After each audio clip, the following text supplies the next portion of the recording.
One Word is a production of BFAC On Air. Welcome back, everyone, to Heidi Hi. One Word. What? Do you like my Heidi Hi? You said Heidi Hi. Yeah. You got a lot of great things. Today One word. Today I said chat it up. Hey. That's great. That's like Let's 90s. chat it up, guys. Chat it up. You remember we used to say that all the time. There were a lot of things we used to say in the 90s. Yeah. I'm glad that they're not I'm there. glad they're not. Did you ever say transformation in the 90s? A way better segue than that. But you've transformed since then. Did you ever say transformation? Our word for this month is transformation, as Chloe has just I beat you to the punch, indicated. Clara. Oh my gosh. Do you know what I kept thinking of when we were What? talking about transformation? This is stupid, okay? I'm just saying that. I kept doubt looking at myself on the screen and thinking, I have transformed from a cartoon character. We've morphed. We've become real. You've transformed into Taylor Swift. I have. You don't, Looks like it. you don't have bangs anymore. They're just hidden. Don't worry. Don't you worry. They'll be back someday. And people were worried. I know they were.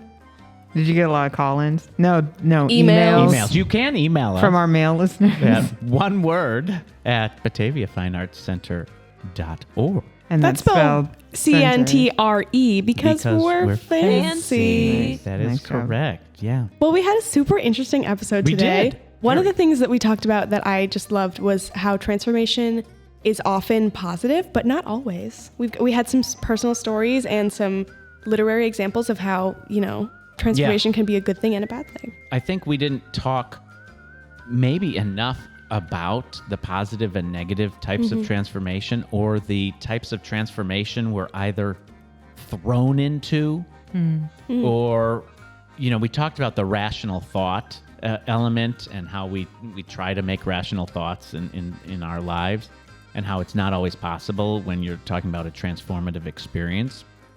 But there are also transformative experiences that happen to us because they are thrust upon us. Yeah. We have absolutely no choice No in this choice. matter. And you are put into this experience that is going to change your point of view. And it is also going to give you information, knowledge, etc., that you would not have gained without being in that. Yeah. And even though I feel like those are definitely the hardest transformations, but also the ones that you realize kind of mattered the most sometimes. Yeah. Yeah. Yeah. Yeah, because we always want to be in control, I think, as humans. We want to be in control of ourselves, of our fate, of what's going on in our lives. And I think at moments like that, we are convinced, hopefully, that we're not in control all the time, and that we're kind of in this place together. And what one person does can transform another, whether they know it or not. Mm-hmm. Yeah. And the kinds of, transformations we talked about went from like geometric transformations, Yeah. like a dilation, to the kinds of transformations Dominic talked about, which are epistemic, Yeah. which is a word that we all knew before. Duh. This We episode, for sure knew it. and personal, which we also knew that one. Yeah, we that was one one was we did. It was know. a little harder, but we did know that one also. Personal, yeah, you didn't quite get what personal was, Yeah. really.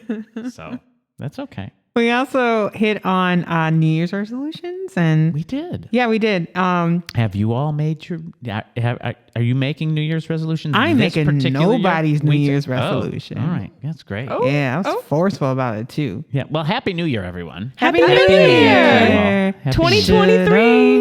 Oh, I'm gonna throw up. Snap doodles. But we did. We talked about New Year's resolutions. It's gonna be great. It's gonna be.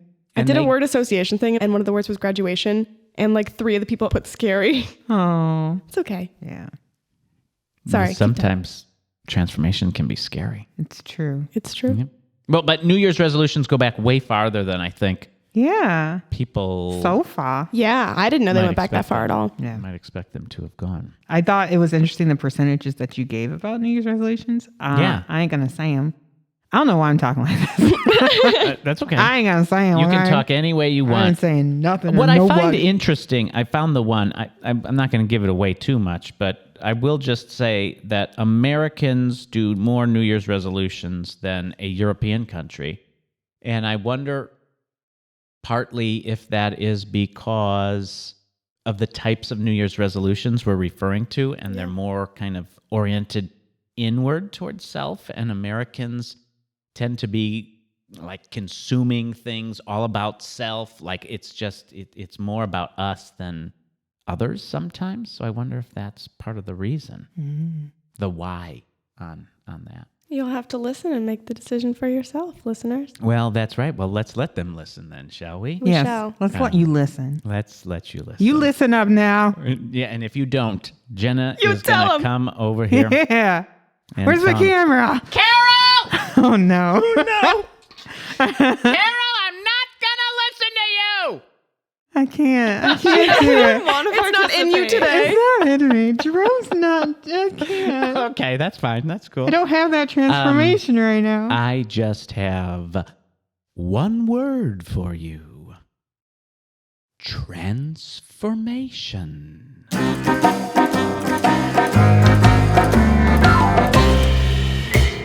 Okay, so to transform is a verb that comes from the mid 14th century, and it means to change form of, and that comes from an old French transformer, and also from the Latin transformare, which means to change in shape. Change in shape. So let's start with a geometrical. Did I say that right? Is that a word? Sounded good. I think you Geometry? can just say geometric. Yeah. A geometric transformation. Yeah. Okay. Because we do think about transformation, I think, in terms of a living being most of the time. Would you agree with that? Yeah. Yeah. Yeah, I would too. But there are other kinds of transformations that we actively use in the world. What is a geometric transformation? So this is a little bit of my expertise. Great. There are many different types of ways like that you can apply a transformation to a shape on a coordinate plane. You can do a dilation, which could make it bigger or smaller. You could do a translation, which just like moves it across the space. You could do a reflection that kind of like takes it and flips it. And in order to like do all those things, you have to like add like numbers and like stuff to the formula. Okay, so so there's a formula, and that's is the formula. Correct me if I'm wrong, because I was never You were not a no. geometry TA. I was nothing. No, none of those things. I saw that face. The listeners can't see the face. Oh, the watchers can't. So the formula is kind of the base. Yeah. And then you add something to that formula, and that is then what transforms it into one of those different categories that you mentioned there. I think at its essence, that's the same thing that happens with humanity, right? We're a person. Yes. And then we have a life and an existence to us that is our past experiences, but then you add to it something, and all of a sudden there is I'm going to use the word potential for. Is it September? Potential. We for time traveled. transformation. If y'all haven't listened to our September episode, Potential, give that a listen. There's the potential for transformation, and we'll talk a little bit about that later, why I use the word potential for transformation. Okay. By adding another experience or thing to your life. Yeah, I think in the sense like transformation is kind of a crossroads. Yeah. There's something added to whatever situation you're in. Something new is added and there has to be a change. Sorry, Mike. There has to be a change, and you have to decide how you're letting that new thing affect you, how you're letting it transform you. What are we taught about transformations in any way? Can you remember like being young? Caterpillars. So how are we taught about transformations when we're younger in different ways? So that's a scientific way that we're taught about transformation, right? The caterpillar goes into a chrysalis. Is that right? Am I using the right language? And then from there, they emerge a beautiful butterfly. So there we go, right there, that beautiful butterfly. We are taught that there is a beauty in transformation. Any other ways we can remember studying, learning about, reading about different transformations, either as young as we are little in kindergarten or as old as we are now?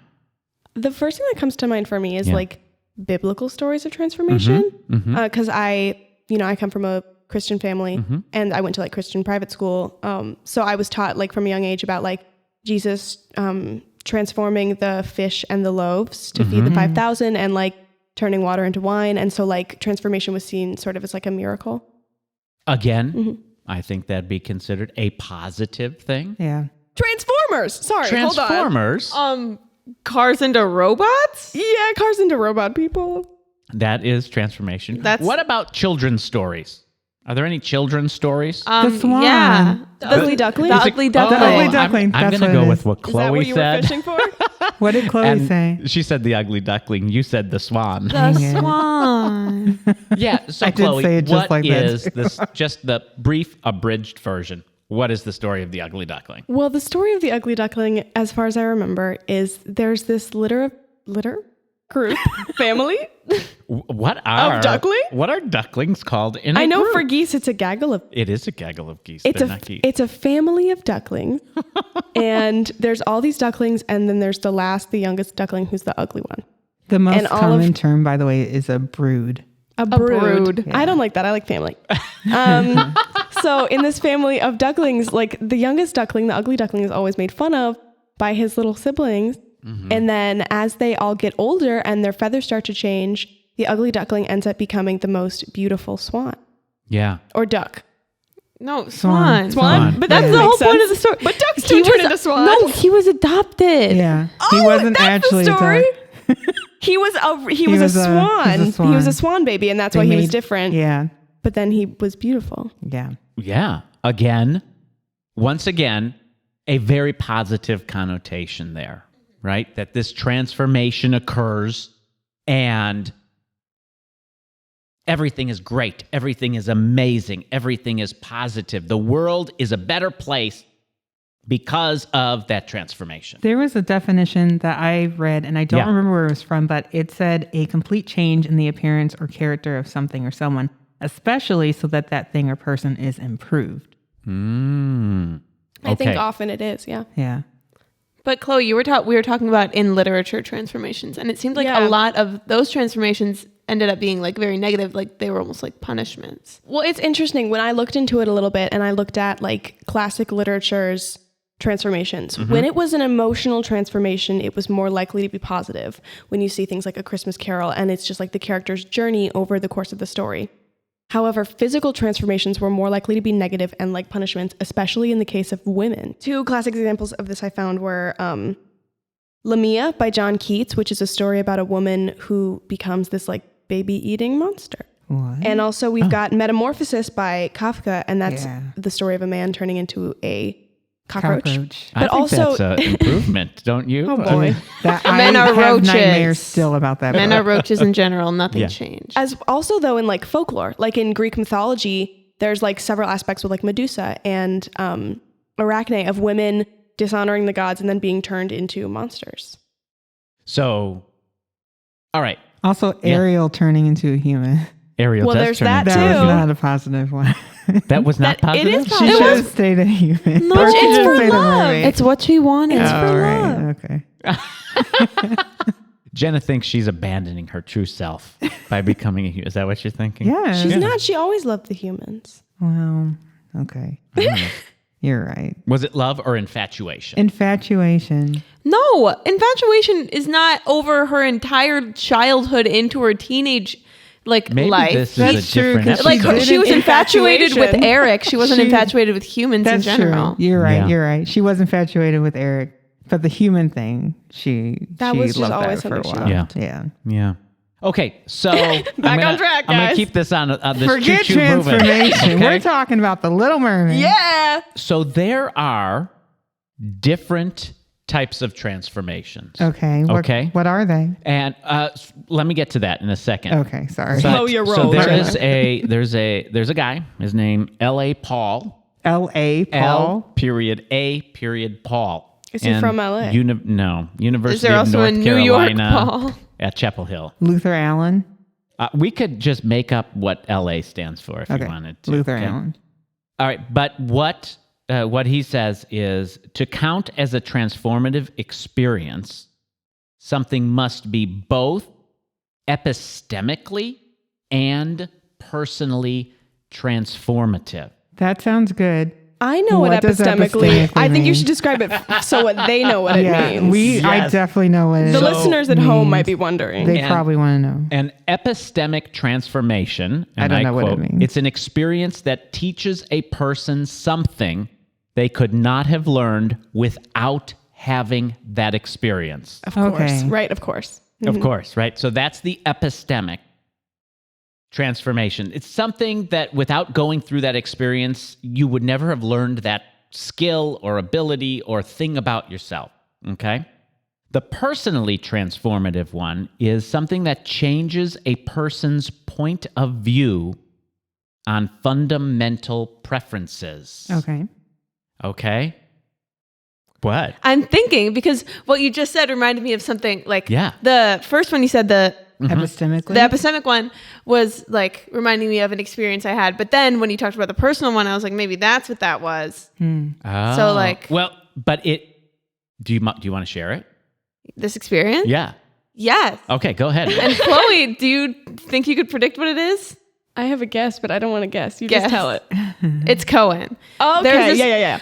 There's this guy that I met over the summer, and he, I met him because I saw him in a Jewel Osco and I thought he was cute, so I put my number on his Well, car. I convinced her for like 30 minutes, and then she put her number and then on I his put my number on his car, and we ended up talking. On and his car? It was really cute. Oh. because he pulled into the thing at the same time as us. Okay. And I met this guy, and he it's just he's just the most interesting person in the world. Like I want to study him under a microscope because just like the perspective that he had was like so interesting because he was out of high school but not in college. Like he decided instead of going to college he wanted to travel. So he'd done so many things, like worked so many places. Like he's lived in like Colorado, in Arizona, in California on a bamboo farm. Like he was just so interesting to me, and his perspective on things was just something that I'd never heard before. And so after talking to him, there are things that I was just thinking about that I don't feel like I would have realized without talking to him.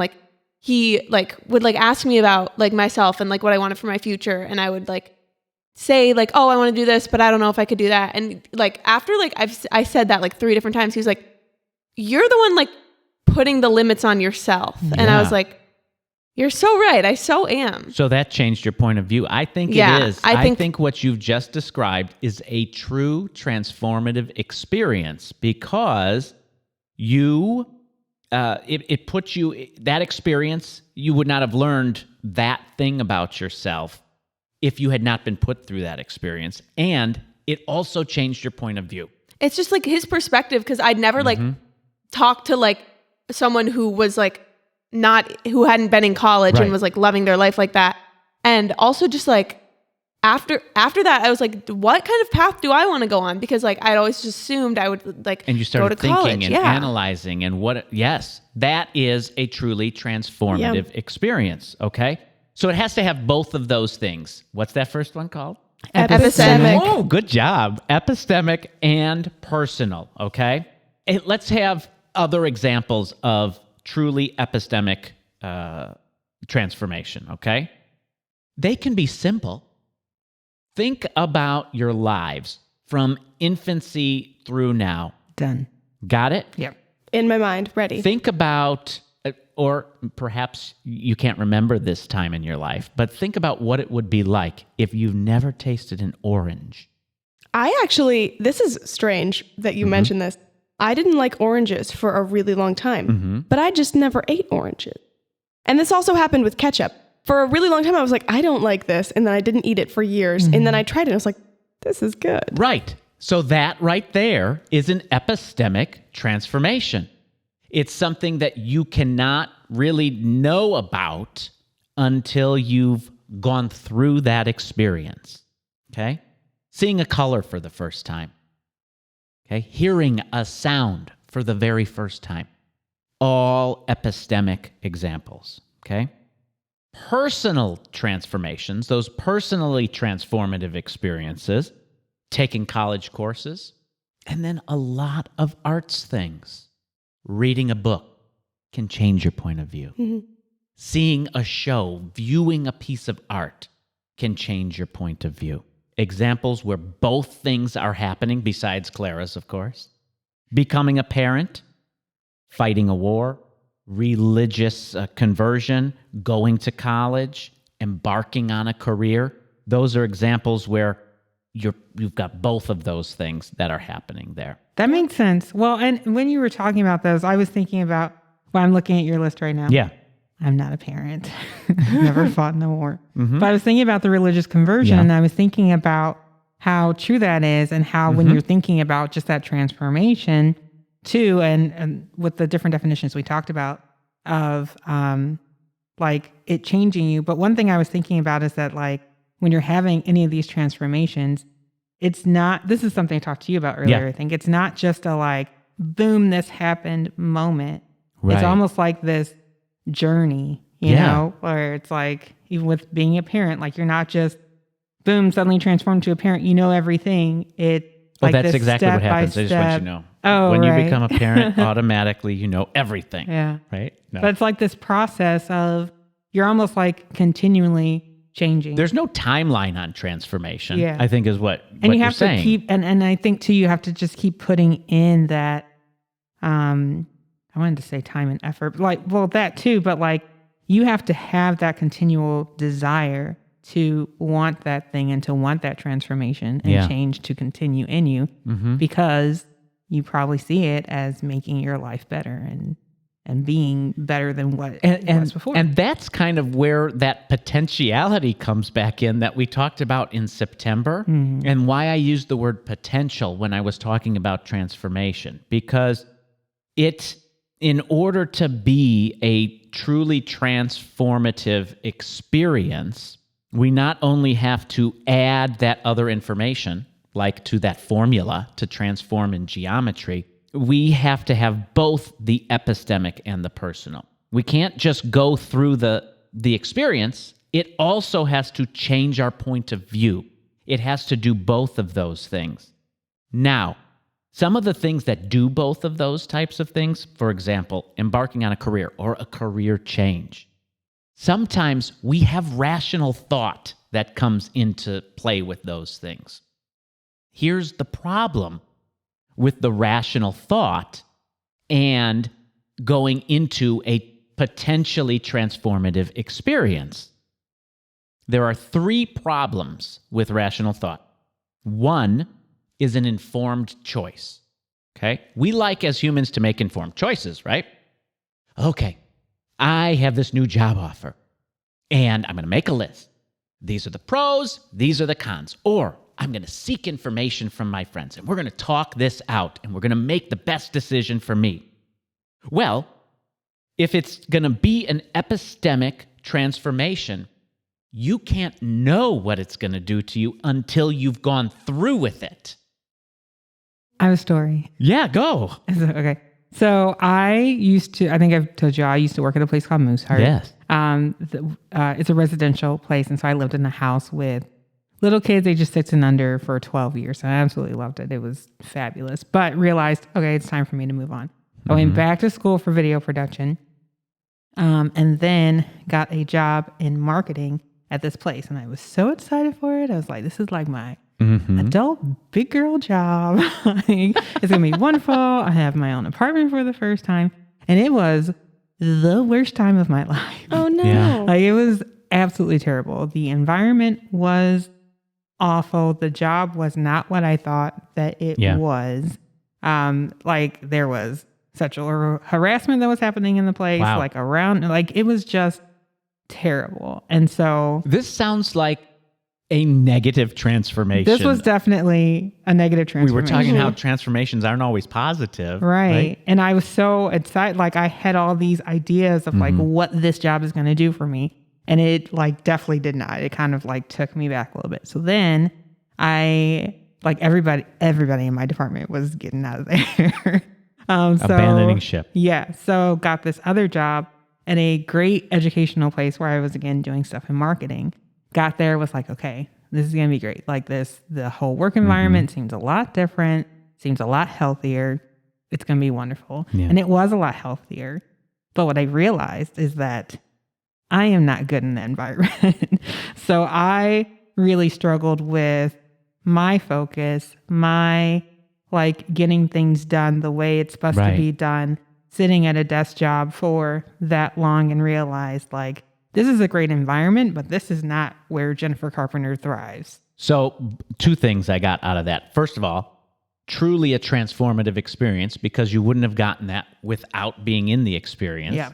And it changed your point of view. You realized something about yourself. You can't be in that kind of environment. Oh, yeah. Right?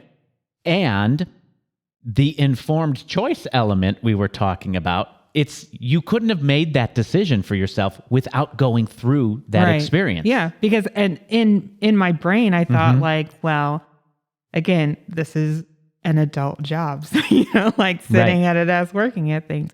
And there are people who are like the other people who were there were so great at their jobs and like doing that stuff. I'm like, all right, I just gotta do it. I just gotta do it. And then it wasn't like my boss and I had this like real genuine heart to heart about things, which I'm so thankful that we did. And we just, one thing that he said was like, you have all these like passions and things that like the parts of this job that you're doing really well at are like, the creative type things. He's like, why don't you try to pursue that? So it was almost like looking in a mirror too of like, okay, this is what I feel like I see about myself, but I needed something to kind of show me that a little bit more.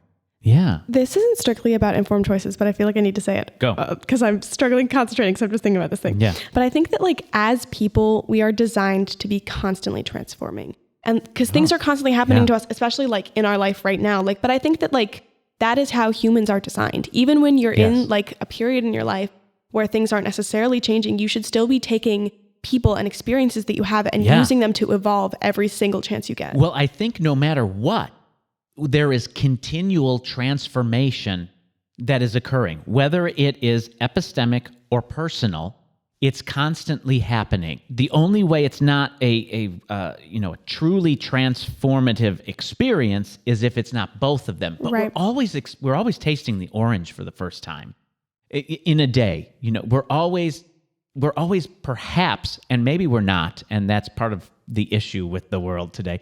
Our point of view might change when this happens or that happens, but sometimes people, I guess, don't necessarily allow their point of view to be changed because they just dig their heels in and go with it. Taking new things in stride and using new experiences and different experiences that you might not agree with or different viewpoints is like what humanity is about. That's it's growing and understanding each other. It really is.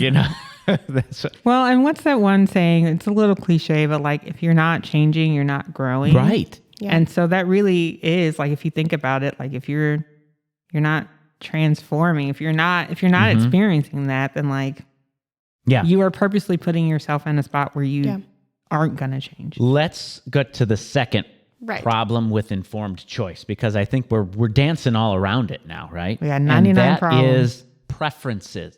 We have conflicting preferences. If something is truly transformative truly a transformative experience, our preferences are going to change after the experience. Yeah. So what you might choose now based on what you know of your preferences today. Like ketchup. Mm-hmm. Like ketchup. Like ketchup. Boy, that You was a wouldn't- revelation. I'm a ketchup fiend now, Right? by the way. Okay, great. You just don't put it on pasta. No, I wouldn't do Okay, that. great. Or hot dogs. What? Okay. Okay. I know people, Chicago hot dogs, you're not supposed to have ketchup. Mike, I like hot dog ketchup and mustard. That's what I do. I Don't like roll your all eyes, this Jenna. stuff on. Well, I'm a vegetarian, but You eat hot dogs all the time. Portillo's has garden dogs now. I eat those. Yeah, and job. also meat hot dogs constantly. Don't tell them that. We are on the air, Clara. Oh, be back on air. Yes, it is. It's not a lie. Sorry, okay. And then the third with this, it's similar to the preference one. There's different selves. Basically, after the transformative experience, you are going to have a different self. You are going to be a slightly different person. You're going to be a reflection, maybe, like in geometry, right? I'm doing this to Clara right here because she's right in front of me. Or what's the other kind in geometry? What's Dilation. It's like bigger or smaller. right? So there's just different variations of that transformative experience changes you to a point where you have a different self. And so you couldn't make that informed choice. That rational thought is really difficult when it comes to transformative experiences. I think that is one thing that makes like making decisions so scary. How are you going to know? Exactly. Like, and nothing that we decide now is like set in stone forever. But Yes, in it is some your whole life, forever. Forever. decisions we're Can't making change are it. like very big, impactful decisions, and Yeah. so many things are going to change that it's hard to know what is the right choice to make for a future self that doesn't even exist yet. So if we're at a time of year where we try to impose a transformation upon ourselves, do we know what I'm referencing? Definitely. New Resolution. Year's. Resolution. New Year's. So if we're at a point where we're trying to determine and make a New Year's resolution to transform ourselves, well, first of all, what's some history on New Year's resolution? What do we know about New Year's resolution? Does anyone? I know that there's this statistic that like most of them are abandoned really quickly. Oh, yeah. You want to go to statistics? I've got statistics. okay. Right? I'm all about statistics. Oh my God. Yeah, you're all about Oh, you guys know me. Yeah. So, first of all, the amount of people that make New Year's resolutions in the United States, 40%. Okay. Okay. UK is 22%. It's my lucky number. Says 22 is okay. Well, New Year's is really, really big in Spain. Do they make New Year's resolutions there? Do you have anything on that? I don't have Spain? anything on that today. I've got a history of New Year's resolutions I can share with you. And then 80% break it by the first week of February. So a couple of weeks here, folks, your New Year's resolutions are done. And only 8% are successful Snap. with I'm their not New Year's surprised. resolution. Yeah, that makes sense. I have a smidge of history about Yeah. New Year's Oh, great. resolutions. Go ahead. Okay, so it actually started, or people believe it started with the Babylonians 4,000 years ago. 4,000 years ago. Yeah. Can Sorry. you believe that? I know the voices. Four score. Four score. Yeah. Yeah, so they were, so it kind of started with them, where they would, during this 12-day, do you know this? I do, yeah. Oh, do you Well, want to share? no, I want you to share. So during this like huge 12-day religious festival known as Akitu, Akitu. I don't know if that's how it's pronounced, but they crowned a new king, or reaffirmed their or loyalty. pledged loyalty to the old king. to the old king. And they also made promises to the gods to pay their debts and return any objects that they had borrowed. Right. Okay. So, and it all revolved around like the planting season. So this actually took place in that March-ish time frame. Okay. It was not January as your New Year's resolution until Julius Caesar and the Romans And to when they protect. and yes, when they set up the new calendar, and that was in like 46, I believe. What's interesting to me about that is that it was a promise. Like now Yes. resolutions are just kind of like, oh, I hope to be better this year. hope- But that was like yeah. a Well, promise. And then there was, if you kept your promise, the gods would favor you over the next year. If you did not keep your promise, Coal for Christmas. yes. that's right, coal for Christmas. You were not in the gods' good favor, and bad things would actually happen to you. By the way, that was 46 BC that the Romans did that. Okay. And it was January 1st. And that date honored Janus, a two-faced god who symbolically looked back to the previous year Yeah. and also forward to the new year. And the Romans also made promises of good behavior. Do you Make typically do you make promises that you don't intend to keep? I don't. Oh, good. I promise.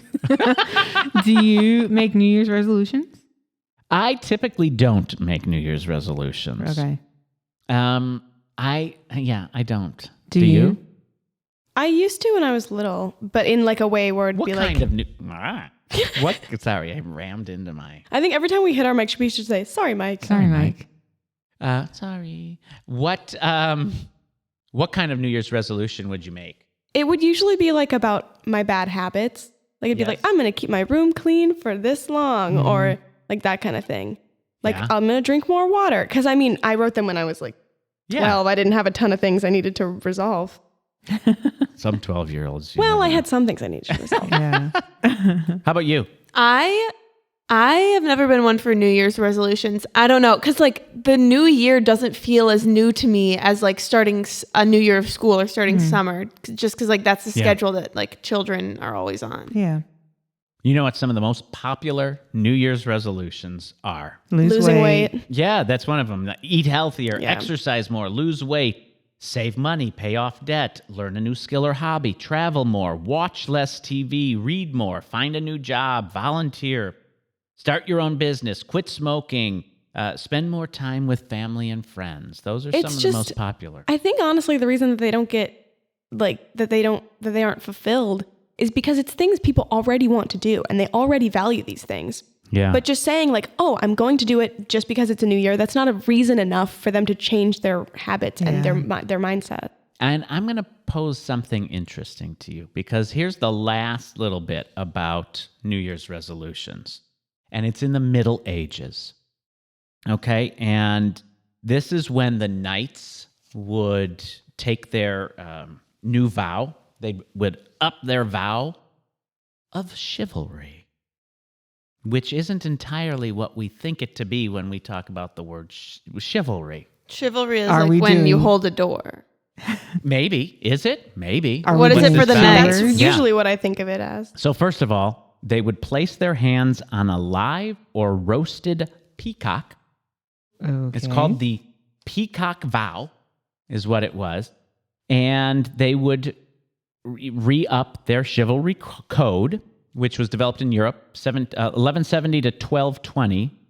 And here are the basic things of the chivalry code. And they all kind of begin with thou shalt. Okay? So believe in church. Like the 10 Commandments. They are kind of like that, yeah. Believe in church, defend the church, respect all weaknesses and defend weak. Love your country, and it actually specifically says the country you were born in. Oh. Oh, interesting. Not recoil before an enemy. Make war against infidel without mercy. Infidel. Perform scrupulously thy feudal duties. Never lie, be generous, and be a champion of right and good against injustice and evil. Those are the things of the chivalry code that they would go ahead and up. This reminds me of the Spanish story of the knight Don Quixote. Well, the story of Don Quixote is that he's not a real knight. He's just kind of... He's a goofy guy. He's a goofy guy who thinks he's a knight, and so he ends up doing a lot of goofy things that aren't real. Like, he's got, like, a fake helmet, and he's like, I'm going to stop you giants, but they're windmills. It's, like, stuff, like, blunders like that. But the, like, moral of the story is that he has these morals, and he sticks true to them, which is interesting. Yeah. So here's the difference I see between some of these old, where New Year's resolutions came from, and where we are today. The big difference in my mind is when we're making these promises and we're taking these codes, that is something that seems more societal. It seems like it is something for the benefit of others or the people we share the town with, the earth with, those kinds of things. The list I read to you about the most popular New Year's resolutions today, They're to a lot more transform- personal. They're about Very the yourself. self. Yeah. Yeah. And it's about transforming you, and as opposed to your duty, your obligation to uphold certain things for the people you are around continually. It's also interesting because, like, these transformations that we're talking about, like New Year's resolutions, like how we were talking earlier about like impactful transformations come with added information and new things you're learning. Yeah. Like New Year's resolutions are just like, they come from nothing. You're just kind of creating them out of thin air. And then like, they're so personal and they're not for any greater cause and they're not from any greater information. So they just kind of peter out. Yeah. I really liked the sound effect you did with it. That's nice. It was great. It was good. Thank you. Do you ever do, okay, this is still sort of talking about resolutions, but not really. I know a lot of people have kind of gone from doing resolutions to doing like a word for the year. Have you guys ever done that? Oh, yeah. I've done that. No, Yeah. tell me about that. So it's like you kind of come up with or think of a word that you want to kind of not symbolize, but I guess symbolize for lack of a better word, like what you want embody? your year. Yeah, embody. Thank you. What you want your year to look like. Yeah. So, like, yeah, and it can be lots of different things. And I know a lot Like of generosity. like generosity. Yeah. Or like, I think one year, what did I say? One of mine was like, peace or like kindness or things. So just kind of like how you want to go through, but yeah, like what Clara said, embody. That very for that much, year. though, seems like something that is more relatable to others. Right? It seems like that is something that you want to bring to other people, not I want to be 25 pounds thinner or... Well, I guess it depends because peace, like, you know, so you might be like, I need some peace right here. Like this, I need to simmer this mess down. Yeah. So, and I think it's almost like how well, I guess it could depend. It could be how, like generosity would definitely be towards others, right? And that's helping both you and others. But I think some of it is a little bit more personal where it's like looking at how can I be that better person? Yeah. Within myself. And then obviously it goes out to others. Okay, I guess you were right. So my question is going to be this. Thank you for saying I was right. You're I welcome. always need that. You're right. I was less right. Still right, though. So if we are making a New Year's resolution that is more self-involved, are we actually encountering that truly transformative experience? Does it transform us in the way we're thinking it's going to transform us? Right? Why do we make a New Year's resolution like the ones most people do? It's because they want to transform us. We think we'll be better or happier, correct? Is it? Do you become better or happier by making these more self-involved resolutions? Well, honestly, I think it's going to depend on if you are somebody who actually did those things. If you're that 8%, right, that actually follows through on your resolution, maybe you are somebody who's working out more. But is it also maybe epistemic? You are somebody who is traveling more and reading more. I think that is something that's going to change you if you actually follow through. I think, it could be a stimulus for change. It might not transform you in the ways that you intend it to, but doing these things could motivate you to become more aware of yourself and those around you, and then that stimulates Or to change. be open to the possibility of true transformation, of those fully epistemic transformations and personal transformations where we change our point of view. So, transformation is not as simple as we think it is. We think, oh, I did this thing and I am transformed. Or we did this and we're transformed. It doesn't work that simply. Yes, at its base core, there is the base. There is the base, and we add information. We add an experience to that base, that formula. And the possibility for transformation exists. But it is only potential until we are open to the changing of a point of view and the understanding that we can't always rationally think our way through and transform ourselves. Because once the transformation happens, we're a different person. And therefore, we can't judge before we go through that experience and change our point of view what is going to be good for us. We can't know that the New Year's resolution that we're setting out to choose to do is the thing we need for the person we'll become after we're transformed. What does this say? I think, in essence, we need to be present in our lives. We need to be in the moments with the people we're around. And we have to understand that the experiences that come rolling towards us, that the experiences that come to us may change us epistemically or be a truly transformative experience. There you go.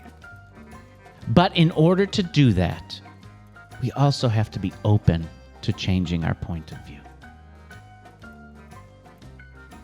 So I kind of think that as we embark here on a new year, that the most important thing for us to do is be open. Live in the moment and be open to what is coming.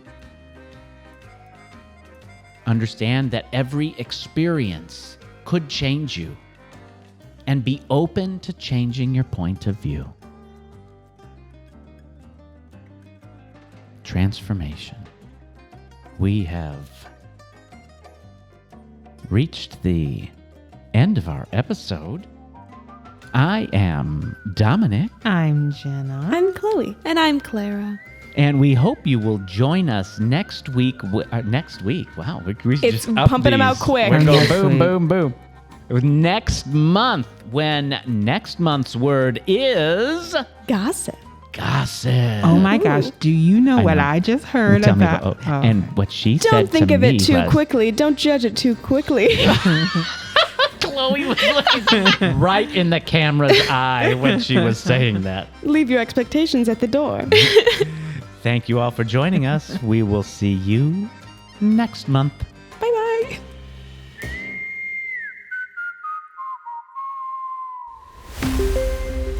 One Word is a production of BFAC On Air.